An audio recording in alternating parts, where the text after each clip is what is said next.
After discovering my cold roommate was actually the tragic second male lead in a novel, I decided to save him from his miserable fate.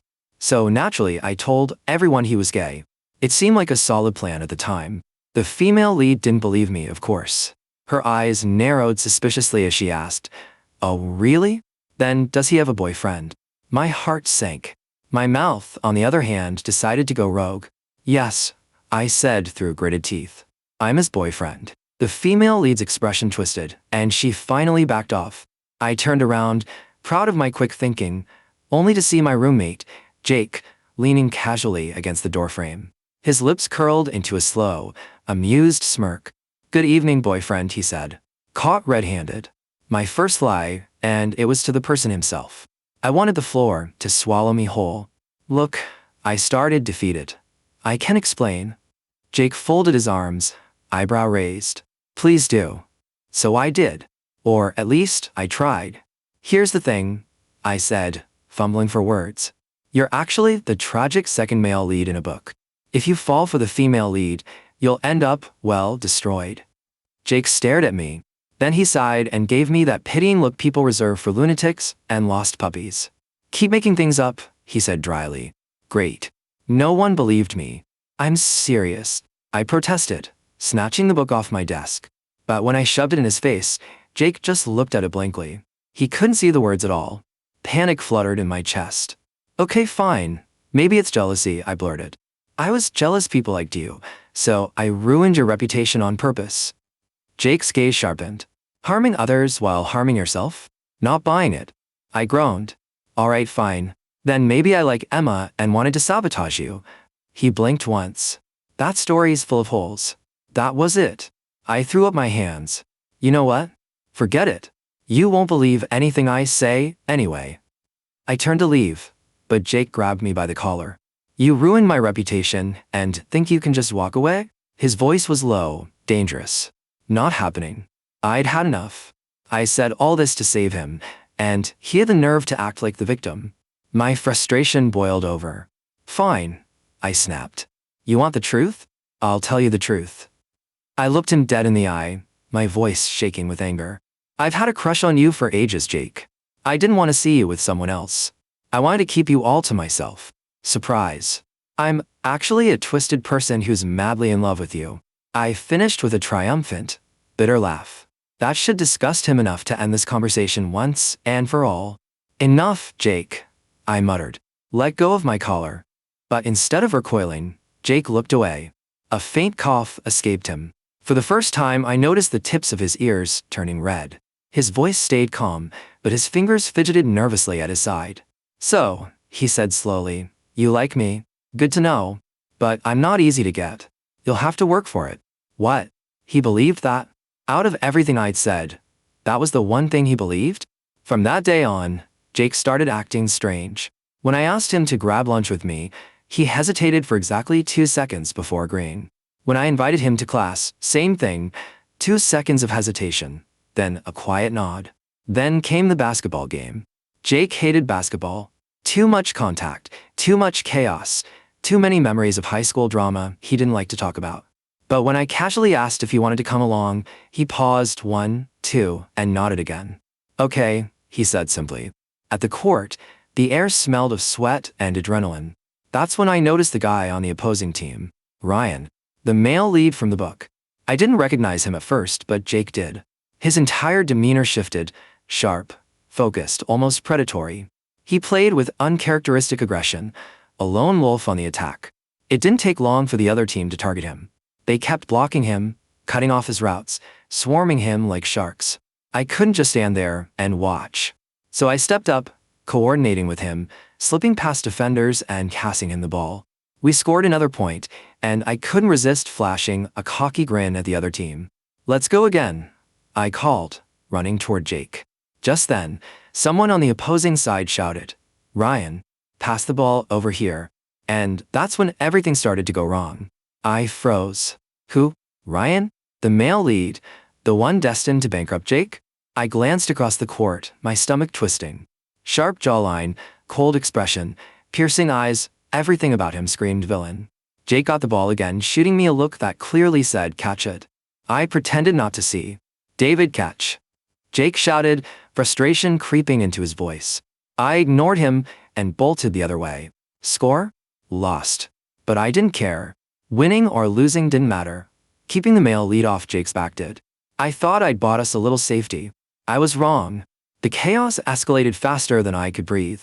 Jake somehow got into an argument with Ryan's team. One of Ryan's blonde followers lunged, grabbing Jake's shirt. They hit the ground with a thud, yelling, and deliberately bumped into me. Ryan, you have to stand up for me, the blonde shouted. Jake looked down at the hand clutching his shirt, his eyes cold, calculating. He smirked. If you want to keep your hand, let go. The blonde guy didn't budge. You totally bumped into me, he spat. Ryan frowned, clearly caught in a moral bind. Apologize to him, he demanded. Jake's eyes froze into ice. What if he says no? Alarm bells screamed in my head. I couldn't let Jake spiral into his self-destructive path. I lunged forward, pulling Jake behind me and planting myself squarely in front of Ryan. Jake stiffened for a moment, then relaxed slightly, watching me with what I could swear was interest, maybe even admiration. Ryan tensed, ready to push back. I forced a casual smile, trying to radiate calm. Bro, isn't this just a misunderstanding? Don't worry, I can cover your friend's medical bills. Just calm down, okay? I glanced at Jake. He had billions waiting in his future, but one bad move could bankrupt him. A few $dozen in medical bills now was a small price to pay to protect him. Real men knew when to bend. I casually draped my arm over Ryan's shoulder, like we were old friends. No hard feelings. Let's grab dinner sometime. Ryan didn't make a fuss. He muttered a non-committal, agreed, and left with his crew. The basketball court emptied. I exhaled slowly, relieved. Then I turned to Jake. His gaze was icy, unreadable, but I caught the tiniest hint of amusement. Through gritted teeth, he said, David, you move on pretty fast. Great. He was back to giving me the cold shoulder. No more shared meals, no more classes together. That afternoon, when I returned to the dorm, Jake was nowhere to be seen. No text, no message, nothing. I tracked him down through a mutual friend. Family dinner. Something inside me twisted. My gut screamed that this was bad. Something crucial was happening that I didn't know about. I flipped through the book again, reading every detail, like my life depended on it. And horror slammed into me. Jake had actually fallen for the female lead at a dinner party. The plot thickened. The female lead had been set up, someone spiked her drink, swapped her room key, and somehow, she ended up in Jake's room that very night. On top of that, Jake had been pressured by his family. This wasn't just a romantic complication. This was a disaster waiting to happen. My heart sank. What kind of trashy, convoluted plot was this? I didn't hesitate. I jumped up, grabbed my jacket, and bolted for the dinner party. Jake wasn't going to get trapped in this mess, not if I had anything to say about it. The hotel was one of those obscenely fancy places where even the doormen looked like they could afford better clothes than me. Crystal chandeliers, marble floors, the works. I pushed through the revolving doors, my heart hammering. Think, David, think. According to the book, the dinner was on the 3rd floor. Private banquet hall. Jake's family loved showing off their wealth at places like this, all while slowly bleeding his future inheritance dry through business investments that would conveniently fail. I took the stairs 2 at a time, bursting onto the 3rd floor just as a waiter wheeled past with a cart of champagne glasses. Excuse me, I gasped, grabbing his arm. The Zhang family dinner, which room? He looked at me like I'd crawled out of a dumpster. Fair. I was wearing basketball shorts and a hoodie. Sir, this is a private event. I'm Jake's boyfriend, I blurted out. The lie was getting easier every time. The waiter's eyes widened. He pointed down the hall. Peony Hall. But sir, you can't just. I was already running. The double doors to Peony Hall were cracked open just enough for me to peer inside. My stomach dropped. There she was, Emma, the female lead, in a gorgeous red dress, laughing at something Jake's mother said. And there was Jake, sitting stiffly at the table, looking like he'd rather be anywhere else. His jaw was tight, his fingers drumming against his knee. The only sign he was uncomfortable. But what made my blood run cold was the girl sitting 2 seats down from Emma. Blonde, pretty, with a calculated smile. I recognized her from the book's description, Melissa. Ryan's cousin. The one who would spike Emma's drink. I watched as Melissa leaned over, saying something to Emma, gesturing toward the dessert table. Emma smiled politely and stood up, heading toward the refreshments. This was it. The setup was happening right now. I couldn't burst in and cause a scene, not with Jake's entire family there. They already thought their son was wasting his life. If I embarrassed him here, it would only make things worse. I needed a different approach. I slipped back into the hallway and circled around to the service entrance. A kitchen staff member was just stepping out for a smoke break. I caught the door before it closed and slipped inside. The kitchen was chaos, chefs yelling, plates clattering, steam billowing. I kept my head down and grabbed an empty serving tray, walking with purpose, like I belonged there. No one stopped me. I pushed through the swinging door into the banquet hall, keeping the tray up to partially hide my face. My eyes locked on Emma at the dessert table. Melissa was right beside her, holding 2 glasses of wine. "This one's a special vintage," Melissa was saying sweetly. "You have to try it." Emma reached for the glass. I accidentally stumbled, tray tilting. The edge clipped Melissa's arm, and both wine glasses went flying, splattering red across the white tablecloth. "Oh my God, I'm so sorry," I said loudly, bowing repeatedly. Melissa's face twisted in fury, but she couldn't make a scene. Not here. Not in front of everyone. Emma jumped back, narrowly avoiding the wine. "It's okay, really. I'll get you both fresh glasses immediately," I stammered, keeping my face down. I grabbed the now empty glasses and bolted back toward the kitchen before anyone could get a good look at me. Crisis averted. For now. But I couldn't leave yet. According to the book, there was still the room key swap.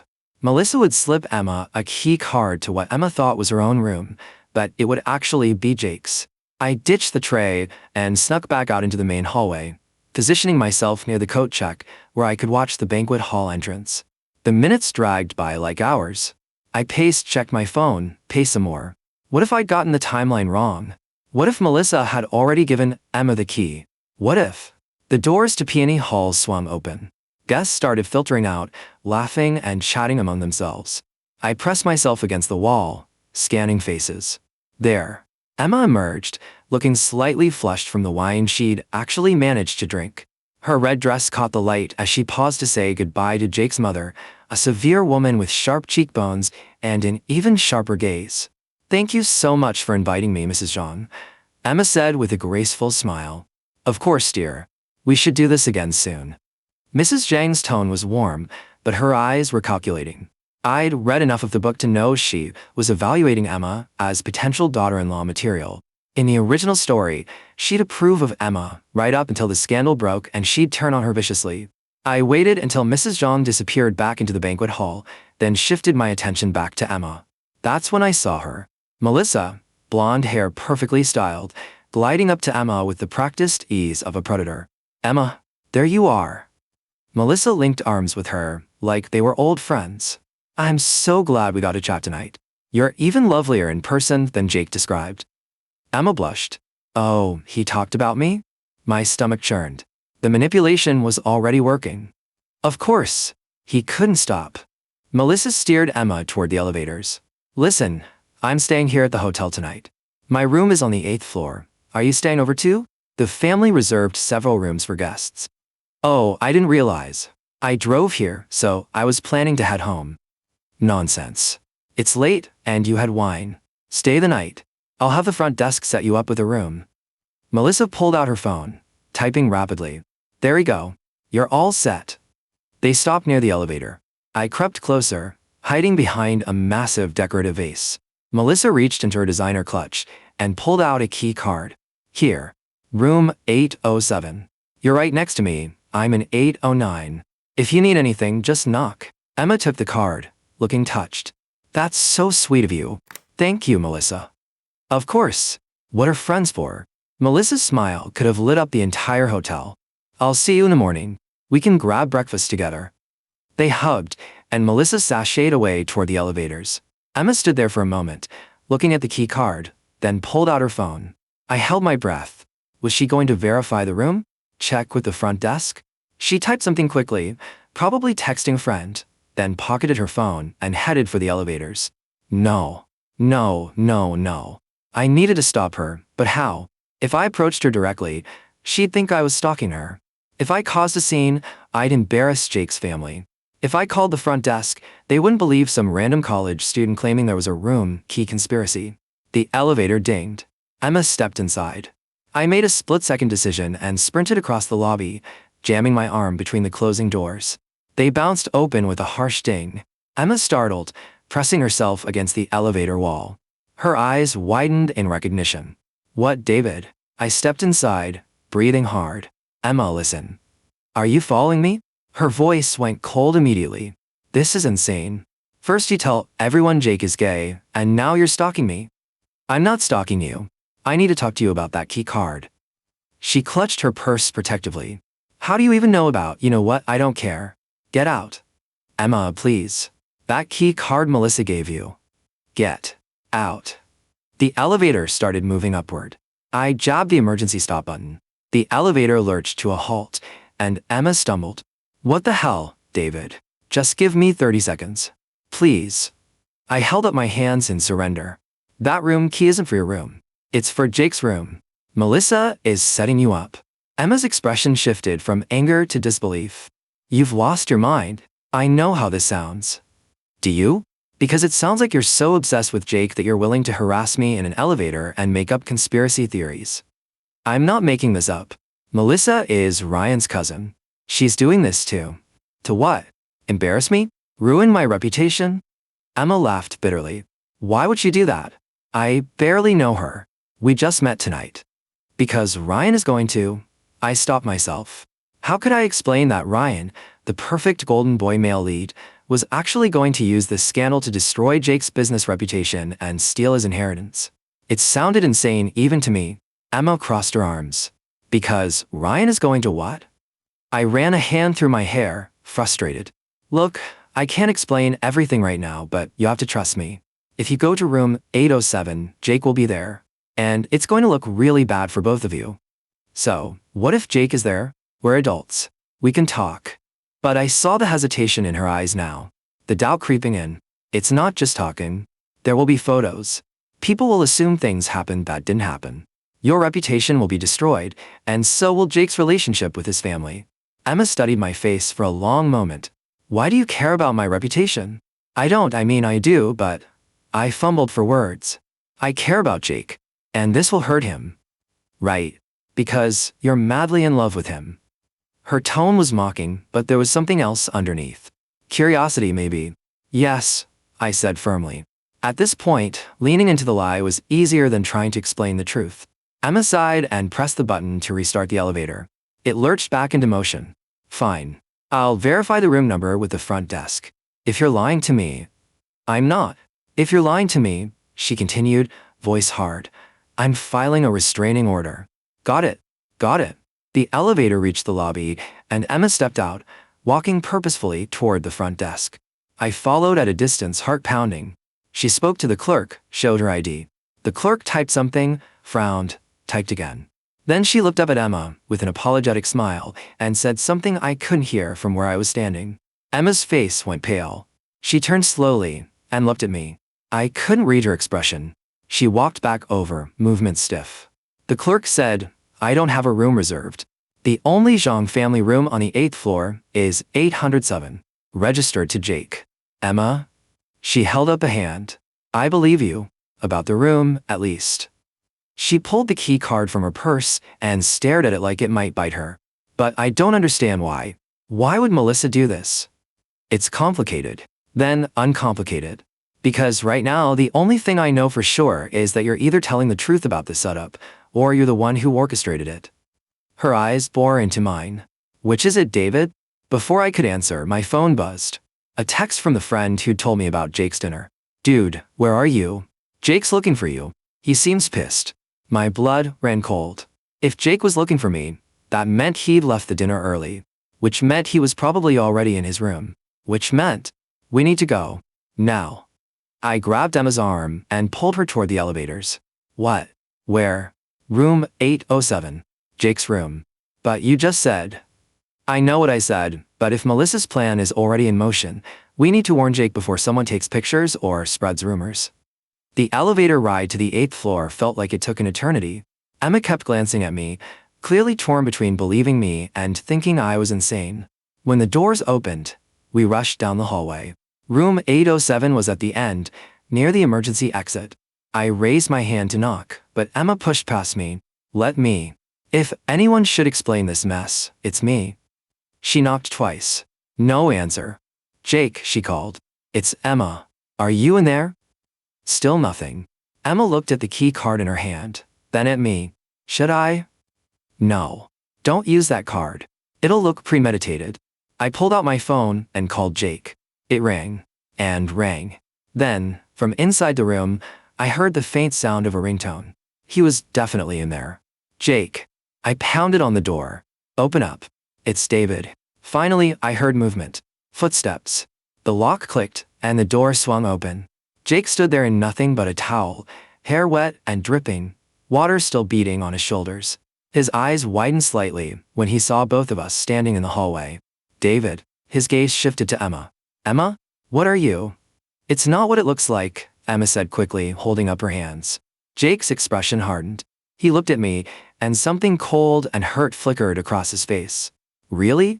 Because it looks like my supposed boyfriend just brought another girl to my hotel room. That's not, Jake, listen. I'm listening. His voice was ice. This should be good. Emma stepped forward. Someone gave me a key card to this room and told me it was mine. David stopped me from using it. We came here to warn you.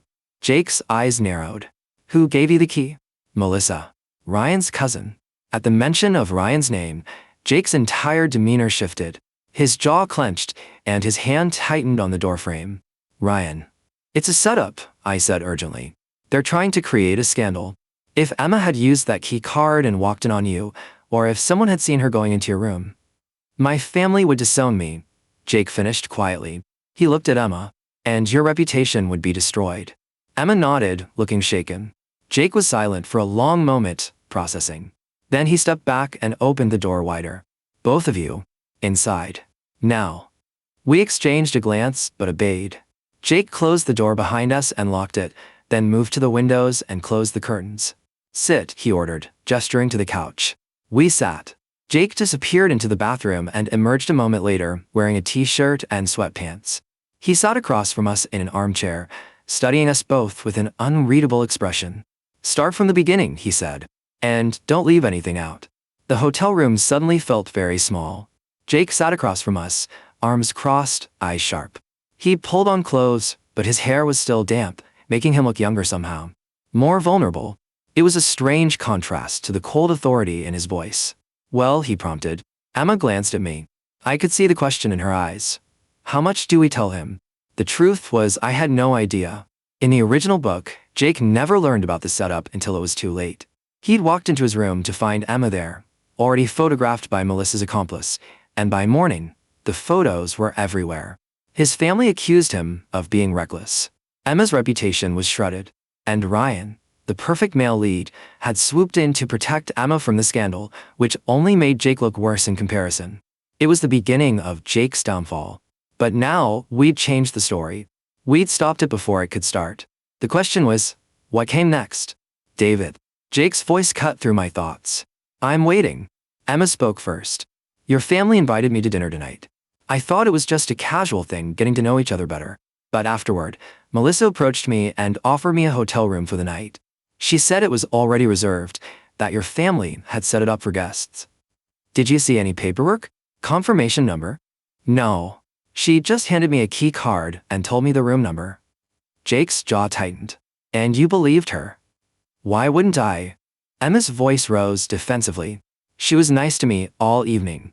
I had no reason to suspect. Everyone has a reason, Jake cut in. His eyes flicked to me. And you? How did you know about this? My mouth went dry. I saw them talking. Melissa and Emma. It seemed suspicious. Suspicious enough that you followed Emma from the banquet hall to the elevator to the front desk to my hotel room? Jake leaned forward. Try again. Emma turned to look at me, surprised. You followed me the whole time? I was trying to protect you. From what?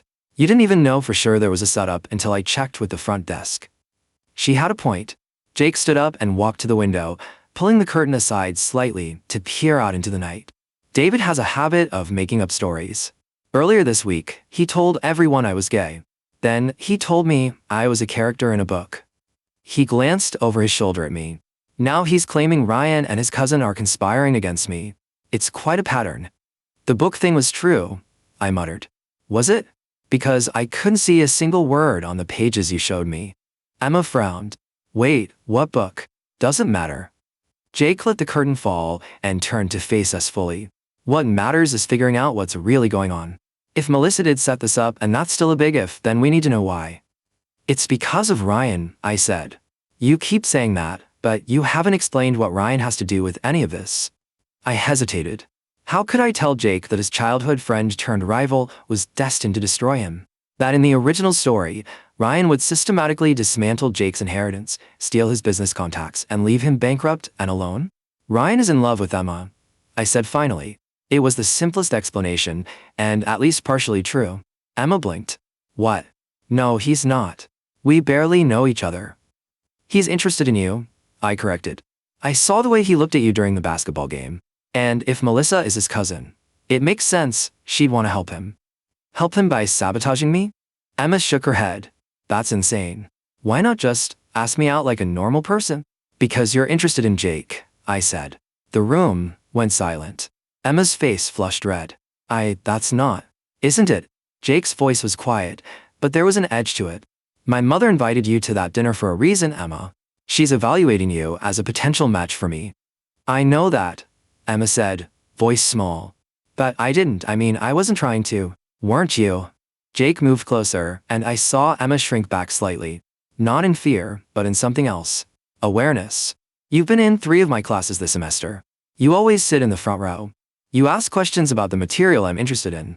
You laugh at my jokes. Those are normal things, Emma protested. Maybe. But you don't do them with anyone else. Emma opened her mouth, then closed it.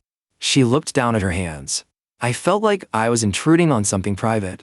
This wasn't how the story was supposed to go. In the book, Jake had been coldly polite to Emma. Professional. He never acknowledged her interest, never encouraged it. Their relationship had been entirely one-sided until the scandal threw them together.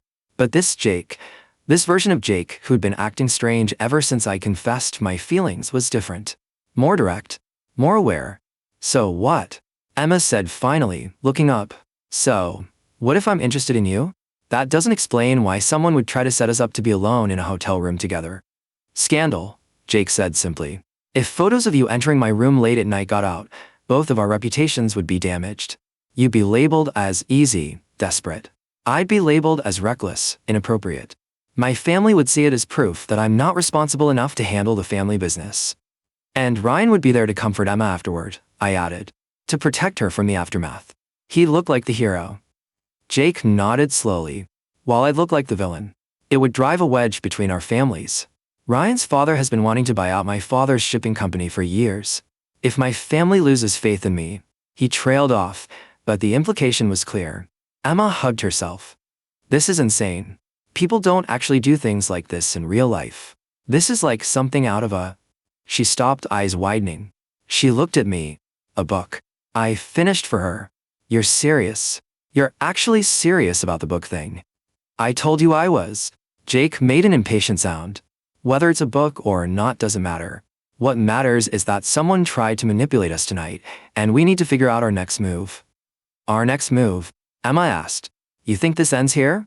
If Melissa went through all this trouble to set up a scandal, she's not going to just give up because it didn't work. Jake started pacing. She'll try again. Maybe not the same way, but she'll try. So, what do we do?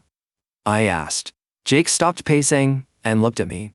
Really looked at me, like he was seeing something he'd missed before. We beat them at their own game. How? A slow smile spread across Jake's face. It wasn't a nice smile. It was the smile of someone who'd just figured out how to win a game nobody else knew they were playing. We give them exactly what they want, he said. A scandal? Just not the one they're expecting.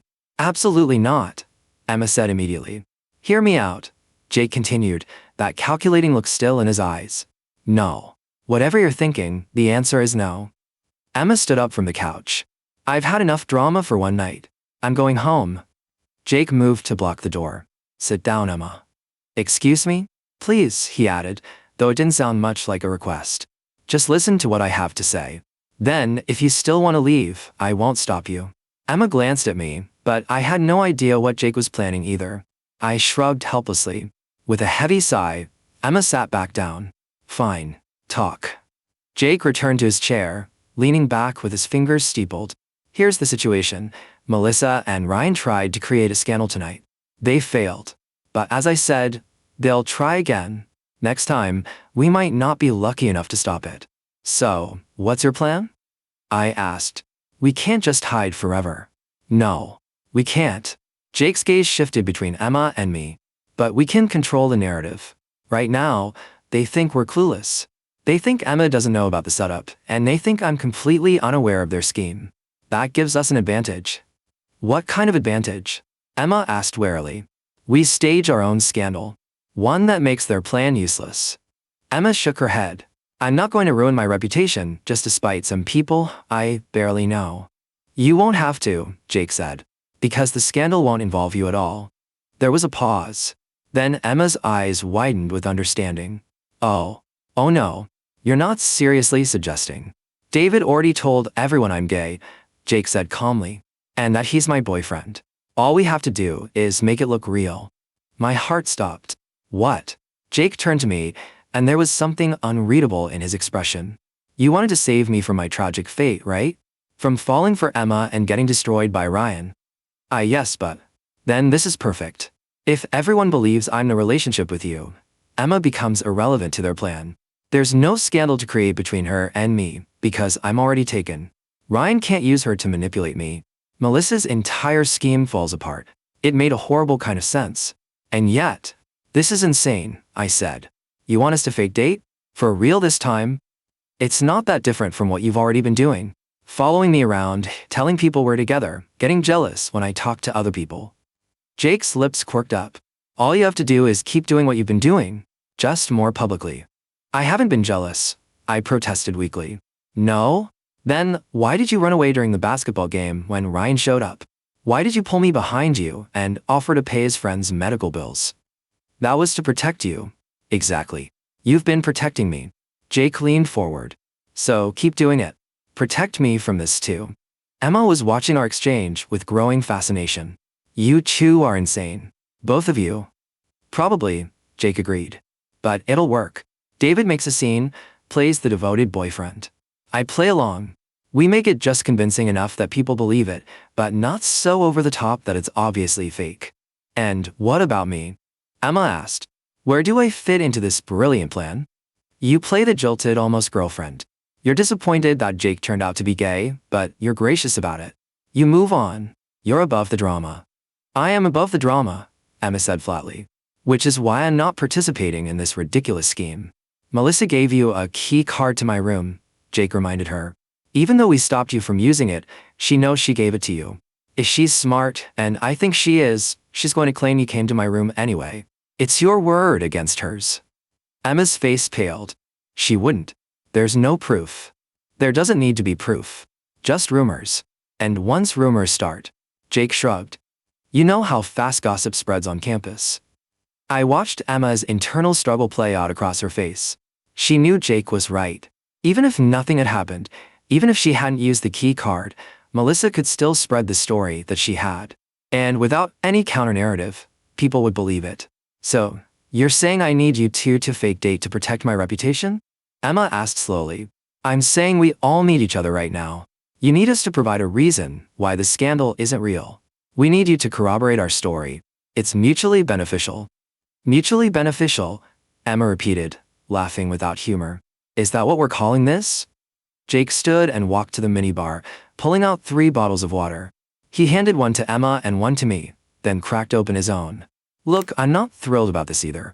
But someone is actively trying to sabotage me. I'd rather take control of the situation than wait around to be their victim. And you think fake dating David is taking control? Emma took a sip of water. What happens when people start asking questions? Wanting details? Your family isn't stupid, Jake. They'll see through this eventually. Eventually isn't right now. Right now, we need to stop Melissa's current plan. We'll deal with the fallout later. I'd been silent through most of this exchange, trying to process what Jake was suggesting. Fake dating him for real. Making a public show of our relationship. It was exactly what I claimed to want when I'd made up that stupid lie in the first place. But this was different. This wasn't me panicking and blurting out the first thing that came to mind. This was calculated. intentional.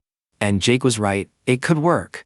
If we made our relationship public enough, Ryan and Melissa would have to abandon their plans. At least, the plans involving Emma and Jake getting caught in a scandal together. But there was something else bothering me. Something I couldn't quite put into words.